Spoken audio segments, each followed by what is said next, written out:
Good morning, good afternoon, and good evening. Welcome to another panel. I am so excited. This has been a very empowering week as we start to explore the gender data gap and the startup ecosystem. Today's panel is no exception. We have an amazing couple of ladies here from different countries representing Switzerland and Canada. Before we get into the conversation today, I'd like to read a statement on the area from where I'm presenting from. Collingwood resides within the territory of the Saugeen Ojibwe Nation, which includes the Chippewas of Nawash, the unceded First Nation, and Saugeen First Nation, and is home to many Indigenous people, including the Haudenosaunee and the Anishinaabe. Welcome, ladies. This is such a wonderful panel, and I am so excited to have both Switzerland and Canada represented. And I'll tell you why. I lived in Switzerland, just outside of Geneva, in a small town called Tannay. And it seems to be, even though they're not all directly linked, for some reason, there's a lot of things that always fall back to Switzerland in the partnerships that we've created, in some new business opportunities that we had, and even with the introduction to you, Sarah Jeannie, having reached out, I'm always surprised at how small the world tends to be when you reach out to when paths cross. Nancy and Sarah Jeannie, if you could turn on your cameras, that would be wonderful. Very good. Welcome today, ladies. I am so excited about this panel. I think it shows, especially during the pandemic, right? We realize how easy it is to think globally. And this is really that platform to really talk about that globalization of mind, globalization of ideas, that diversity. So diversity spans far beyond what our own country is. And that's a piece of what I want to capture today, is the diversity infused, diversity influence, the gender influence, the gender infused. Sarah Jeannie, I'd love to hear a little bit about yourself. Please share. Thank you so much for this wonderful introduction and also for having me on this panel today. This is indeed a very exciting and interesting opportunity for me as an individual and as well as Switzerland to sort of showcase and bring into the discussion what we're doing as a country, and also learn from my co-panelists what they're doing in Canada as well. So my name is Sarojini, and I am the head of the investment promotion program at the Swiss Business Hub Canada. The Swiss Business Hub Canada is the trade and investment antenna for the Swiss federal government in Canada. So our organization basically has two goals. We support Swiss enterprises that want to look at the Canadian market and expand here, and as well as looking at Canadian entrepreneurs that are looking at the European market, and basically explore along with them how Switzerland could potentially be a good fit for them for the European market.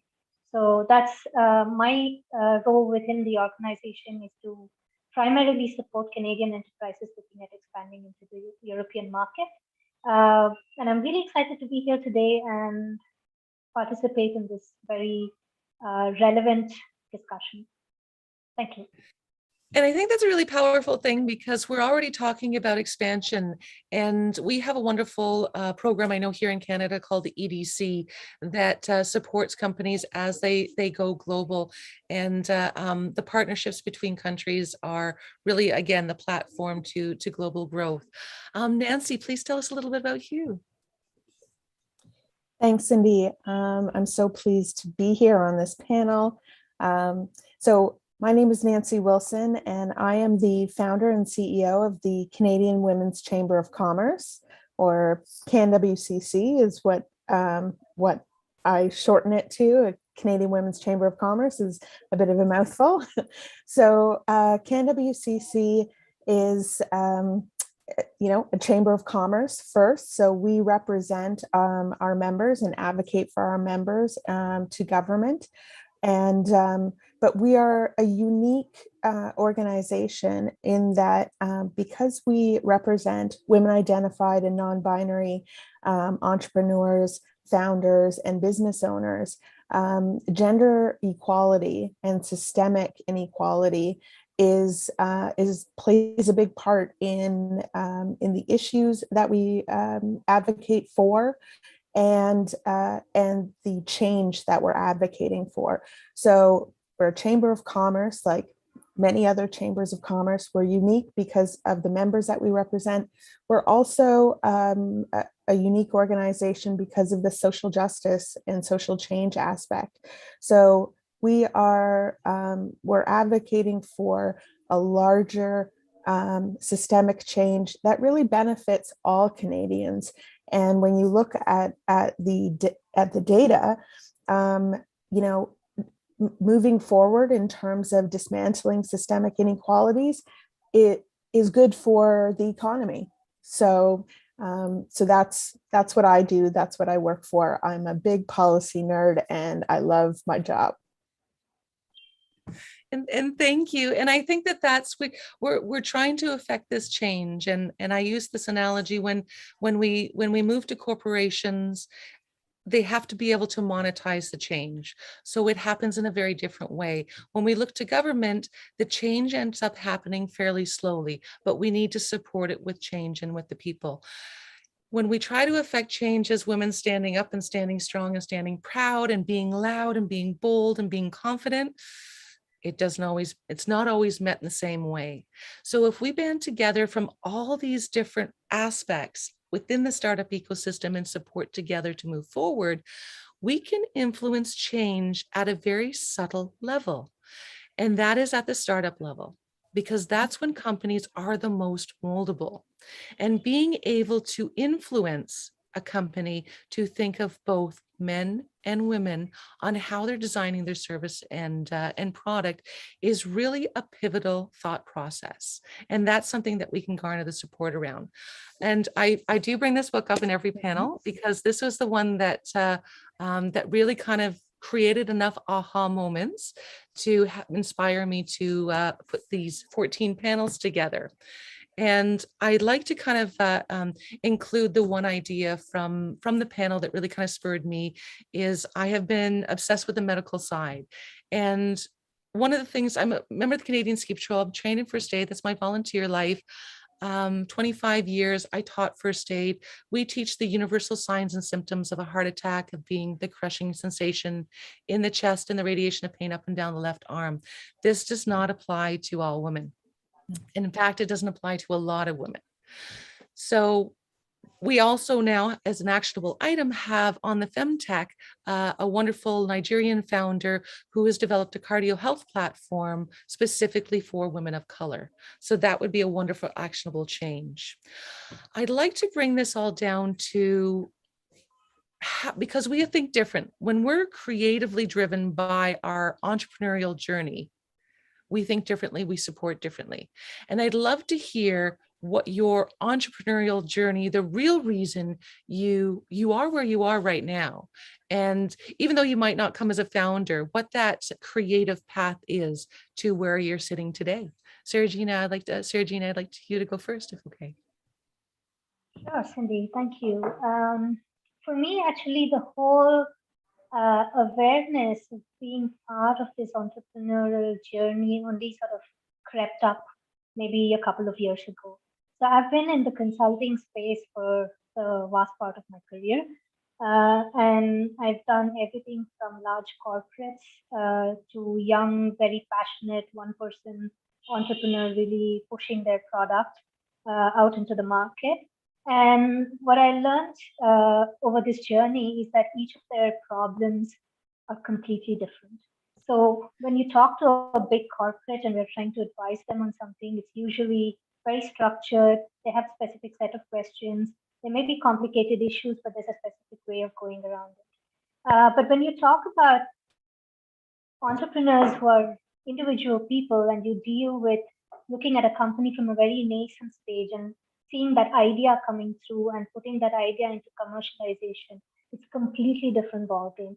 It's as if they're watching their baby grow. And for me, that's the first time I realized, okay, there's a whole different way of looking at how you would work along with entrepreneurs. And you really have to sort of internalize and see what their problems are from their perspective. And for me, that's what actually sort of brought this new sort of look or perspective to how I look at entrepreneurs. And for the first time, I saw the shift in I'm an advisor to a company, to I'm looking at working along with an entrepreneur to bring something new or to expand something that they've worked really hard on to a new market. So for me, I see that as a very individual walk along with them to sort of explore how they can move forward within their own journey. And that's creative. That's what brings up the creative angle for me. And I love that, being able to support people along their own unique journeys. I think that's a very powerful statement, and that's exactly the community that we're looking to build and enforce and reinforce. Nancy. Exactly. So I've sort of experienced all of the different sectors. So my background is in accounting. I'm a CPA, and I worked in the corporate environment for over 10 years, different accounting and finance roles. And then I exited corporate, with just sort of wounded and limping, and and just thought I can't handle that anymore. I'm going to start my own business, go, become an entrepreneur, which is something I had always wanted to do. So I hung my shingle and started working specifically with women entrepreneurs who were starting and running their own business. And so I'm building my business, and I see very quickly that all of the challenges and sexism and barriers that I faced in my career in the corporate world, followed me right into entrepreneurship. And I recognize I'm not alone, because all of my clients who are women as well have these challenges. And I know that as a white woman, the challenges that I'm facing from a privileged position are undoubtedly much worse for women without my level of privilege, right? So I'm frustrated. What are we going to do about this? Someone in my network mentions to me one day that Canada doesn't have a women's chamber of commerce, which shocks me, right? I just assumed Canada did. I know that women's chambers of commerce exist in countries all over the world. The US has had one at state and national level since the early 2000s, which I still think is way too late in the game.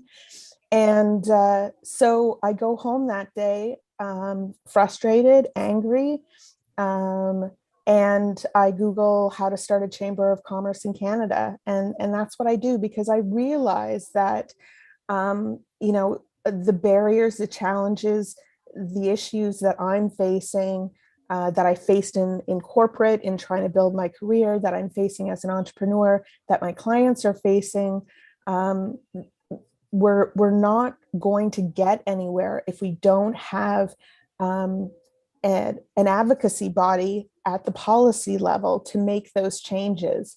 And we as women entrepreneurs are really expelling all of this energy, just treading water to keep our head above water, while men are swimming right over us. That's really how I felt. So I very naively thought, I'll just do this side project, this, Women's Chamber of Commerce on the side. Within about like 6 months, that it became my full-time gig.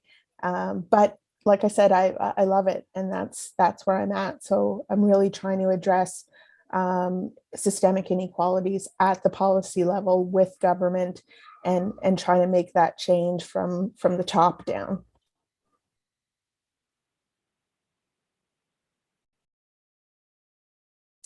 I think you're on mute, Cindy.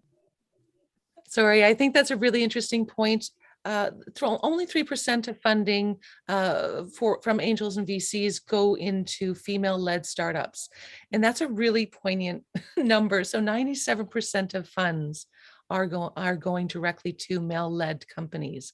And these are some of the things that we need to build in the support system to start to change. And over the last 6 panels, we've really kind of found a trend that applies not just to questions posed by investors, whether they're male or female, to founders, which has been found by Jacqueline Kennedy to be preventative. So this type of questions that are asked to female founders are preventative. And the responses that we should be giving back should be promotional. And I think that same analogy or that same tool set should be applied to every way we approach our startup journey. As an example of that preventative phrasing or questions, a lot of times it's, wow, that is an extremely saturated market. You are going to be competing with all of these big, and they'll name out some of the names. How are you going to compete? And a lot of times we'll get back on the defensive and, well, actually, we're very different from this person. We're very different from this. And that's not the way we should be approaching any of this, not just from an investor standpoint, but our full journey, whether we're moving from one country or expanding globally or wherever it is, change it around to that promotional. So in response to the saturation, we ask a question, are you asking about my go-to-market strategy? They only have one response, well, 2 responses, yes or no, right? And if they're saying yes, then all of a sudden, you know, you're on the right track, you're with the right people, right? And if we use that same analogy for everything else we do, then I think that we'll be going a lot farther. And from that, I guess, springboard, Sarojini, and you don't even have to name a name, but what is the biggest support system, or who is the biggest support between Switzerland and Canada, or what you're doing to support female entrepreneurs? So actually, in my case, I have to say in my case, it would be the government, because I'm sort of part of this government machinery, and I see ourselves as being enablers to this whole movement, so to speak. I say that because, you know, we've been doing many things for the last 10 years, let's say in my case, to promote Switzerland. And I've been a part of many investor roadshows and delegations, and it's always been 10 men and me. For the first 8 years of my career, I can quite safely say that was 99% of the case, that was the way it was. And so even the questions that are being raised with the companies we met, with the entrepreneurs that we spoke with, it was very fit in one way. There is certain assumptions of what they're capable of doing, what they're not capable of doing, certain privileges that they have, as Nancy was mentioning as well. So it was really sort of fit in one box. And somewhere along the journey, especially over the last 3 to 4 years, the Swiss government actually changed its focus, or let's say expanded its focus, and said, let's also include young companies, fast-growing companies, technology-driven companies, to see what value they can bring to our ecosystem, and how we can support these foreign enterprises as well. And when this journey began, when this shift began, that's when I started to notice that there actually is no difference at all. We're again seeing 8 or 9 out of 10 companies that we meet, all are men-led companies. And then I said, okay, we've got to do something here. I mean, there has to be some segment of companies that are run by women. After all, we have very intelligent, smart women in this world. And so there must be some of these companies that are being led by women. And that's when, for me, the realization came that we need to do something about this. So that shift for me, and the supporter for me, has been the government. I do find that there are a lot of things that are fit for the male entrepreneur, but I do think that there are many opportunities for us to weave our way through this and to find ways in which we can support women entrepreneurs. And I can give you certain examples of stuff we've done in the past, to enable this, either now or through our discussion as you see fit. And I think that that's really powerful, because we're creating this system of support as we kind of go. And honestly, I think the pandemic just built in global to everything we do now, because everything is all of a sudden so much more accessible. So there is some good that comes out of, I guess, what is it? The mother of all invention, right? So that's again something that's driving a whole new fluid growth pattern that's based on globalization and our technology to support it. And Nancy, who would you say would be the biggest supporter?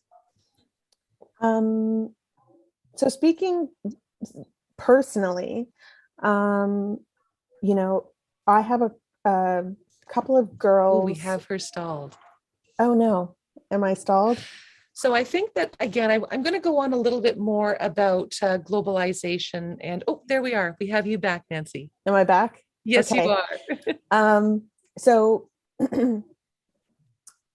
so I won't bring personal into this, but you know, in terms from the government perspective, you know, Canada has a women's entrepreneurship strategy that they've put a lot of money towards a stated goal of increasing the number of women entrepreneurs. In fact, the original goal, or the stated goal back in 2018, which is when the women's entrepreneurship strategy was announced, the goal of the strategy was to double the number of women entrepreneurs in Canada. So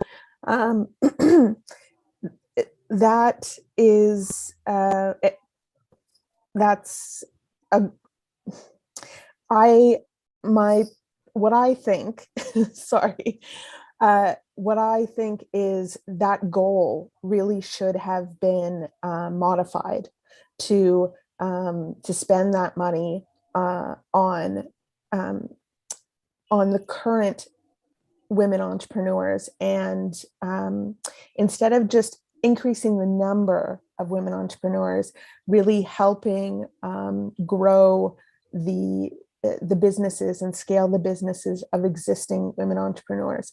It's very easy to, it's relatively easy to increase the number of business owners. I can start 3 new businesses by tomorrow. I can do it online.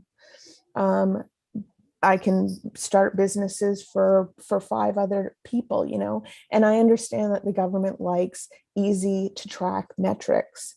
So doubling the number of business owners, easy to track. But it's much more difficult to track the health or the scale of current businesses. So I'm very critical of the government at all times. That's my job. But I really think that they missed the mark on the women's entrepreneurship strategy. I would never say, you know, kill the strategy, because we need it so much. But I really think that a lot more focus should be put on helping existing women's businesses grow and scale successfully, rather than simply increasing the number of women business owners. That's actually I don't think that answered the question at all, but I kind of went on a tangent, but that's, you know, the women's entrepreneurship strategy stands out as a supporter. And I think that that's, you know, it's also important to take a look at the side of how are these support systems actually working and functioning. And I honestly, that was for me a bit of an aha moment, because we hear all of these announcements about, you know, we're supporting women, we're supporting this. And then you think about how those programs are really functioning.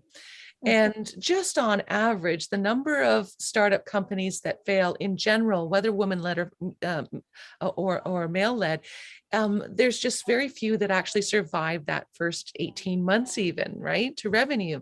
So when you push all of your funding and all of your support solely into companies that literally can say, I want this grant because I'm going to start my popsicle stand at the end of my driveway and I'm a female founder, that might not necessarily be the support that we need. And So I just hadn't thought of it that way in terms of supporting the companies that we know have the ability to drive just for the countries that they represent, to drive these companies into success and to have that support ecosystem around them and to build out. So it's not just the companies at that very, mask level, it's everything in the background that needs to be running as well.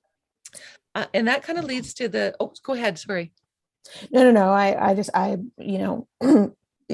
I could talk about this forever, but I think that, obviously the government could never have predicted the pandemic, but, what I saw with the pandemic was a lot of early stage businesses, 2 years or less, really scrambling when the pandemic hit, because they had been encouraged or they had been supported through these programs to start a business. And then when the pandemic hit, the government really,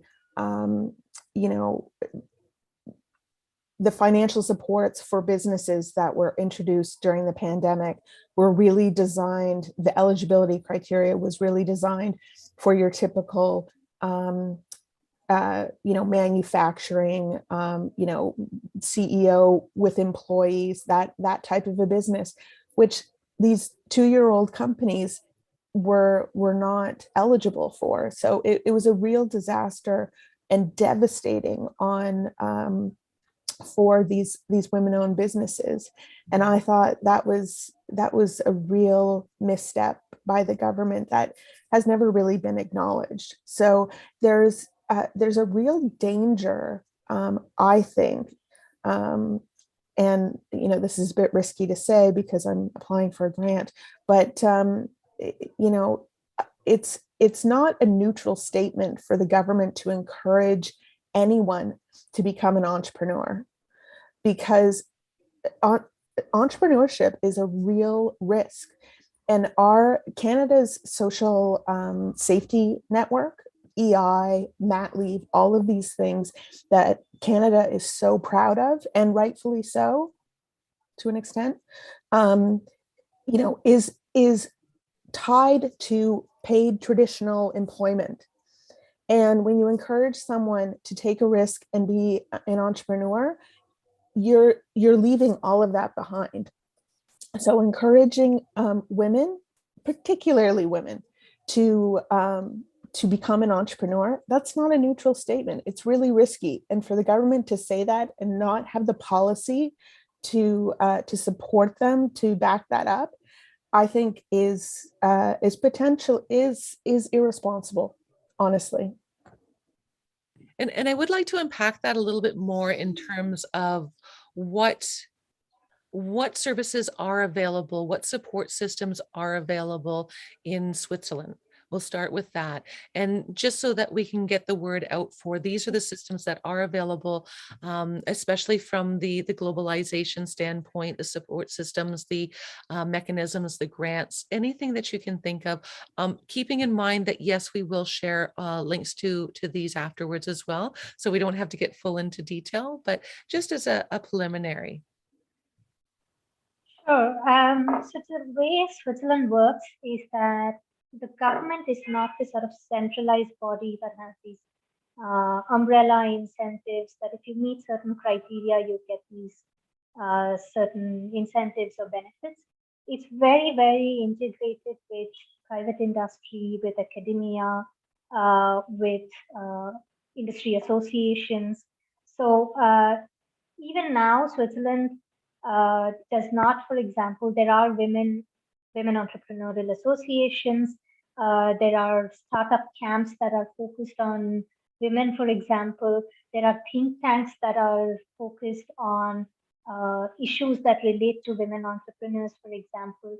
And the stakeholders of all of these associations, and I can send you a little bit more information on the different organizations there are, but the stakeholders of all of these organizations are basically, could be private industry, could be universities, could be entrepreneurs themselves, could be a combination of all of these, and could be organizations like the one that I come from, or another organization, for example, called SwissNext, that focuses on academia,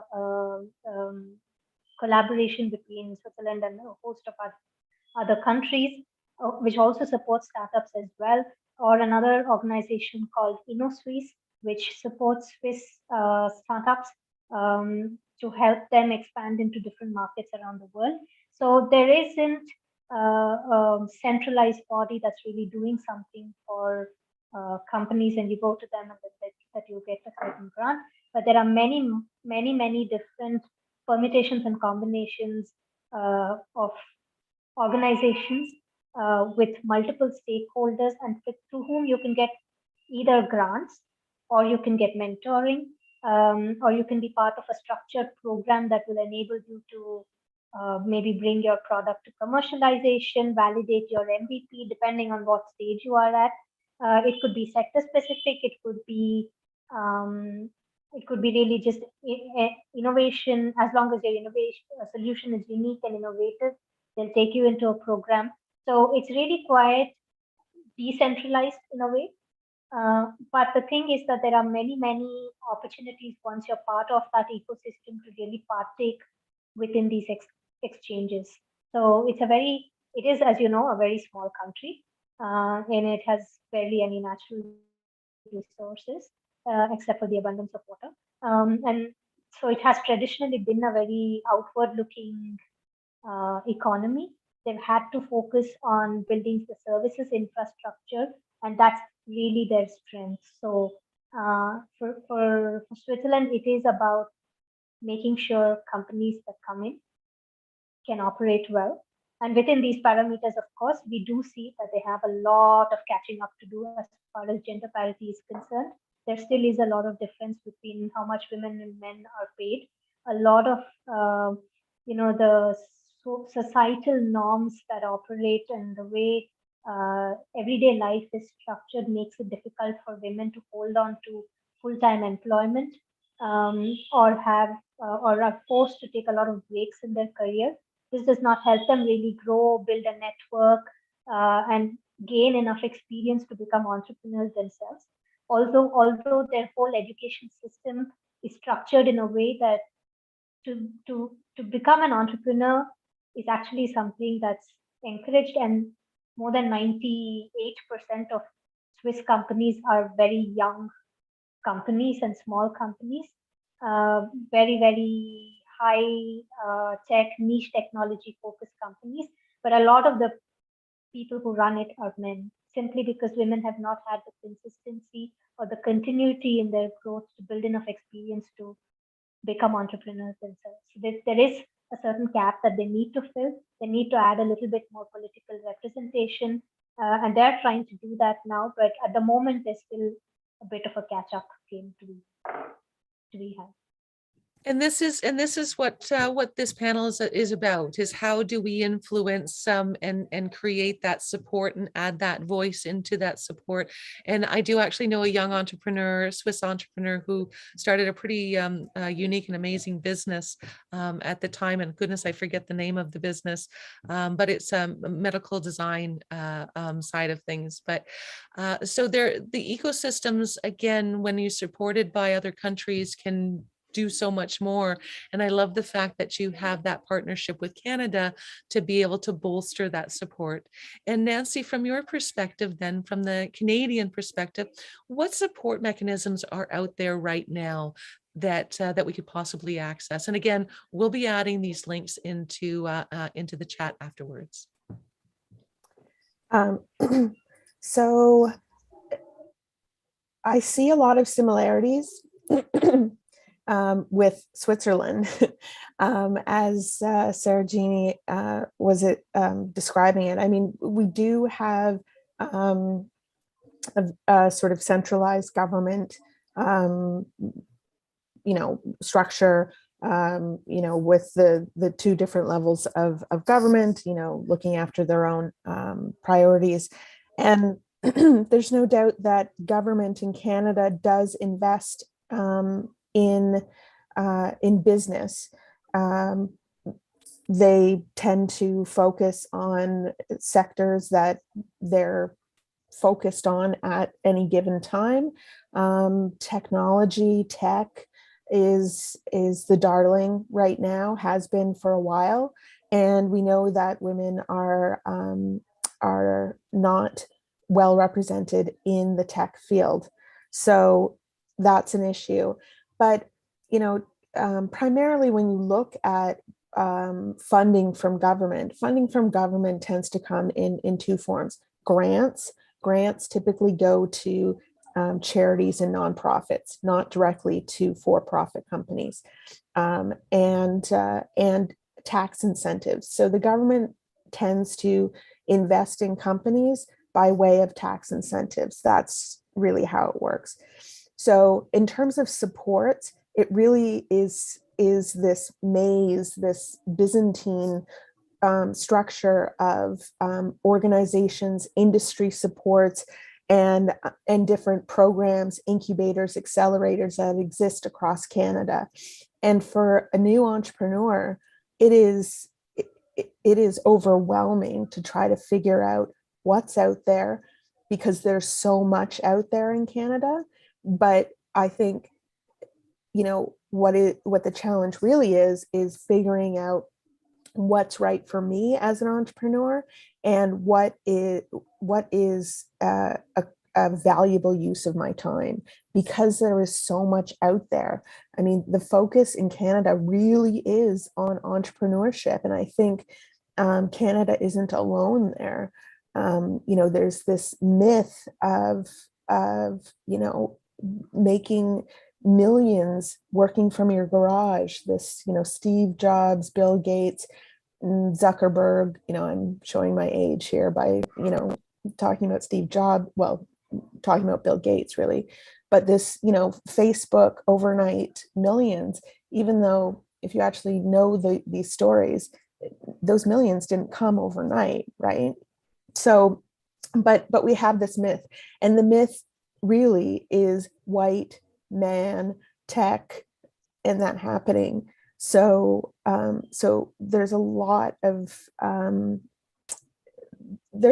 supports out there, but there's a real gray area of supports that are for profit, that some of them act in really predatory ways, and there's a lot of really, really great supports out there. I think it is a real challenge for entrepreneurs to figure out where to spend their time, where to spend their money, and how to actually get the targeted support that they need. Again, I didn't answer your question with any real supports, but it is a complicated ecosystem. It is indeed, and I know I didn't introduce Teresa in the beginning, but she is an amazing support for me, and part of the Linking Ventures co-founder with myself. And she's always said that, yeah, it's 10 years to an overnight success, right? And I do want to bring attention to, because I know there's a lot of different versions of this in different countries, is that we do have the Startup Visa program. Where we do sponsor entrepreneurs to come over and set up in Canada. And I am curious, and I am going to go and look up those numbers and see if I can apply that to the after notes. What is the percentage of female founded immigrants that come in under that program? Because that would be an interesting, if any at all. Because every single a company that I've seen, and I've seen a very large number of them that have come in under that program, they have all been male. So that would be something interesting to unpack. But that is one of those wonderful resources that we do offer. I know that Germany actually has it from the investment side of things, so that when you invest, when there's foreign investment into a German-led company in Germany that stays in Germany, there is a kickback from the government to the investor to be able to invest in.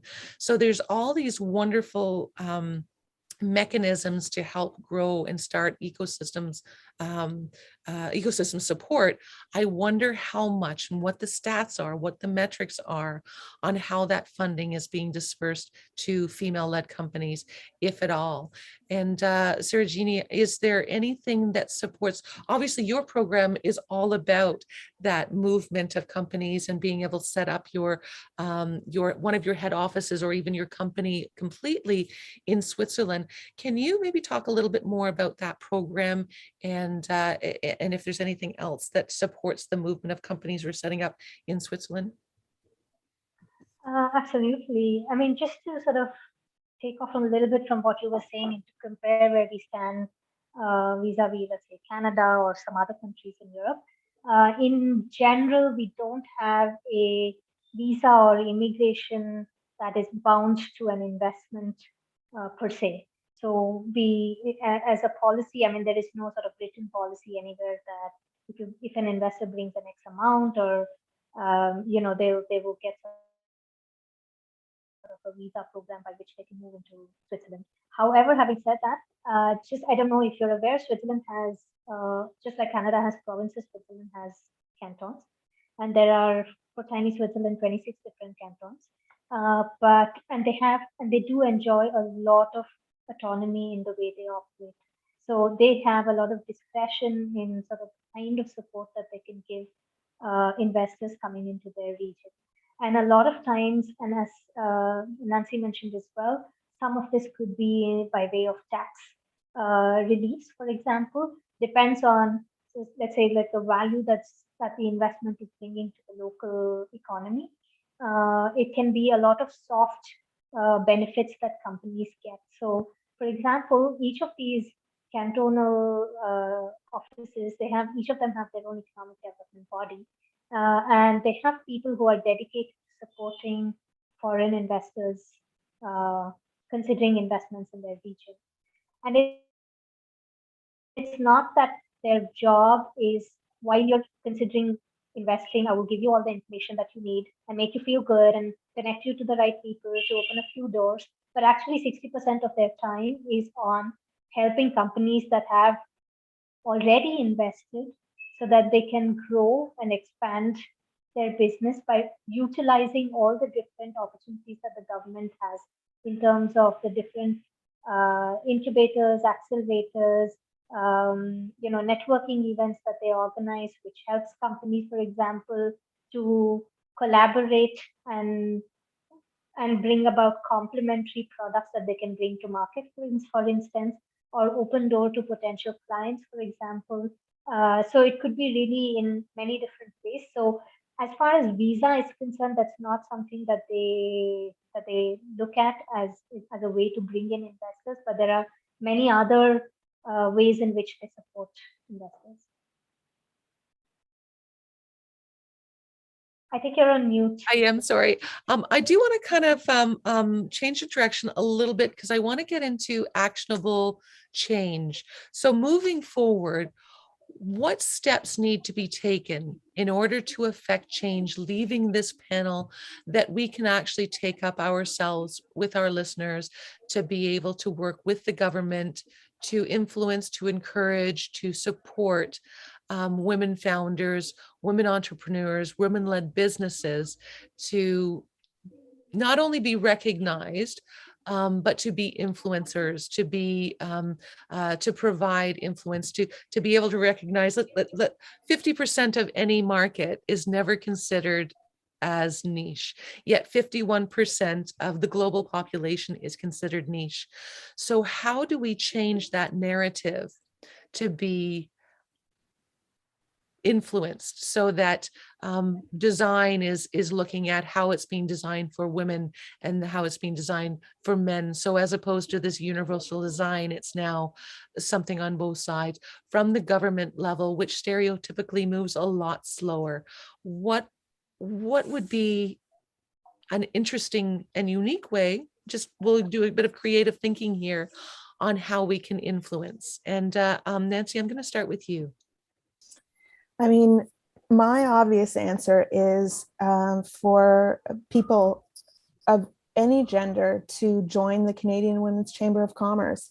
We have a free membership to the CanWCC community, and that's all about, folks who support women's entrepreneurship. And so I'll put the URL in the chat, and we're really just looking for, quite frankly, we are looking for numbers, because when we go to talk to government, they want to know how many people are supporting this, how many people, how many taxpayers, how many voters are really plugged in to what you're saying, because they want to get reelected. Individually, they may care very much about the issue, but they want to get reelected. It's all, they're focused on that as well. So if we can go and say, look, we've talked to X number of people, we've polled this number of people, that means something. That really means something. And it's, a lot of it is a numbers game, but it also tells the women entrepreneurs that that are our members, we can say to them, look at all of these people across Canada who really support you. And that means something to them as well when they wake up and they're working every day really hard on their businesses. So that's my answer. Completely egregious, biased push, but that's what I'm here for. No, and I think that is, and we'll also share that that link in the notes afterwards as well. And Sarojini, how about from your perspective, what is that big actionable change that we can put forward? Yeah, I mean, for me, I believe, we have to stop thinking of even, it's not about just being gender neutral. We have to consciously give opportunities and platforms for women to take advantage of, to benefit from enhancing their network, and to actually take more entrepreneurial risks. And I say that because in my discussions with entrepreneurs, one of the things that I feel are, and I keep getting this feedback, that women are less risk averse, or they're more apprehensive about how they'll navigate risk. And I believe because there's a lot of things hinging on when they take this decision to be an entrepreneur, right? Because there's so many things around their everyday life that they're putting on hold.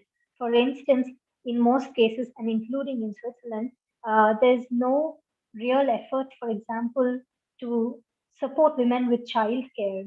Like it's as simple as that. Like how many women actually fall off the track because they have to take gaps because there's no one to take care of their child if they go to work. And that's as simple as putting systems in place where you can bring childcare facilities that women can take advantage of, right? So I feel like things like that they need to do. And I feel, for example, one of the things that we're doing as a part of our organization this year, and this is going to be at the end of May, in the last week of May, is that we're organizing a B2B mission for 4 very interesting women entrepreneurs coming from Switzerland into Canada that are looking to expand into the Canadian market. And where we provided that as we do this anyway, we support Swiss companies looking at Canada, and we said, why not do something that's focused fully on women entrepreneurs? So we did an entire scouting of different women entrepreneurs and their companies in Switzerland and said, who's ready for Canada or the North American market? And we're going to bring them for a 1-week roadshow and delegation in the last week of May. And we hope, through this to also collab Canada and many others. And we've actually begun our outreach and have had such a positive response so far. So it's heartwarming to see that even if we take these baby steps and do every year one such thing, then you will see definitely you're making an impact on one or on a few of these women entrepreneurs. And thank you. And I guess to that, Avel, what metrics should we be looking at? And I think that Nancy, you talked earlier about metrics being in place. A new copy linked to metrics. So grow existing companies, and then take a look at the metrics of about the percentage of women-led companies, and that a lot of them are actually the support isn't necessarily in the right place. So what type of metrics then should we be looking at to support and recognize to find out where the holes are in our support system? So I think the metrics that we have to look at are, you know, the lifespan of women-owned businesses. You know, are they still alive year after year? Revenue growth, as well as, you know, profit, and I mean, those are hard metrics, but I think that it's also a question of, you know, more qualitative questions, even open-ended questions to women entrepreneurs about, you know, how they feel about their company, how they feel about their role as a founder, as an entrepreneur. Do they feel like they are achieving the goals that they set for themselves? Because the focus doesn't always have to be on exponential growth in order for a founder to be satisfied or to feel that their goals, that success as they define it, has been reached, right? So if I am running a business and I've, you know, made X amount of money and that is where I want to be, because I also want to do these other things in my life, I'm not looking for a big acquisition, a big exit, then that doesn't mean that my business has stalled. It actually means that I've reached success on my terms as I define it, right? But the metrics may say on paper, this business isn't growing, it's stagnant. So I think we have to think about what success looks like from the founder's point of view. That's very interesting, and I think numbers are so telling in that regard. But also to take a look, maybe perhaps even deeper, to find out what the reason are behind that, and if they're all sitting in the same reason. Is it the reason that they're so stagnant is because they've been forced into back into that maternal role because there's no support system to handle their children, or aging parents, because let's face it, women are also the primary caregiver for aging parents as well. So it's not necessarily that you don't have to be a mother to still be put into that traditional role. Sarojini, from your perspective, what are some of the metrics we should be looking at from the government's perspective? I mean, I completely agree with what Nancy said, and maybe just to add a little bit more on the more measurable parameters, I'd say one really important aspect is funding. And I believe we really have to we have to see how easily women are able to access funding. Is there bias among the investor community? What kind of questions are they asking women entrepreneurs? You know, are there enough women in the VC sector, for example? You know, are there role models from there? Are there women investors? I think this is a really important criteria, because I feel women entrepreneurs will probably find it easier to have a more fair assessment from a woman investor. So that's one. And the second thing that I believe is how do we give them access to networks? And I think this directly relates to sales, revenues, and so on, because a lot of entrepreneurs, their entire idea of why they started their business, what their business is about, comes from work experience. They've been doing something, they've seen what the gaps are, what the challenges are, and then they come up with something unique to address those challenges. And the way to bring that to market is basically by utilizing their existing network. And women have a certain disadvantage because they usually have a smaller network to build off of. So if we can open more access, or if we can measure how they get access to larger networks, I think this will be a good way to measure whether we're really succeeding in giving them a better platform. And I'm looking at the time, so we just have about 5 minutes left. And I really want to just do a little bit of a wrap up. I'll just have some closing statements of thoughts that this might have inspired from both of you. But from my standpoint, I'm really kind of one of the aha moments was that there is that gap between brand new, fresh starting companies and companies that are very established. And that might be an opportunity for support that we're seeing coming out of here. We want to make sure that we build a support system that builds women influencers. We infuse women into or the how women will be using things into the product design, product development, the companies, and and we build a support system that is subtly influencing so that the 51% of the human population is no longer considered niche. Now, Sarojini, I'm going to actually give it to you. Just a quick summation. What really kind of gave you an aha moment from this panel today? I think for me, it was some of the statements that Nancy made about how she's looking at it so critically. I think for me, this was the aha moment in the fact that we should not take anything as this is enough. We have to continually be critical about what's out there, what can we do better. And I think this is a great time to do it because one of the things that, as you said, one of the things that the pandemic opened up is opportunities to operate differently. And hopefully this gives a greater degree of flexibility for women and therefore pushes them a little bit forward in this journey. So for me, it's about looking at it critically and looking at how we can take our new normality and make that a little bit of an advantage for us. Thank you. And Nancy, from your perspective, what's the biggest aha moment that you had through the panel? I'm just so happy to be connected with Sarojini now. I mean, listening to her speak and I didn't even know that her position or her agency existed, and it reminds me of how, I'm gonna be positive for once, right?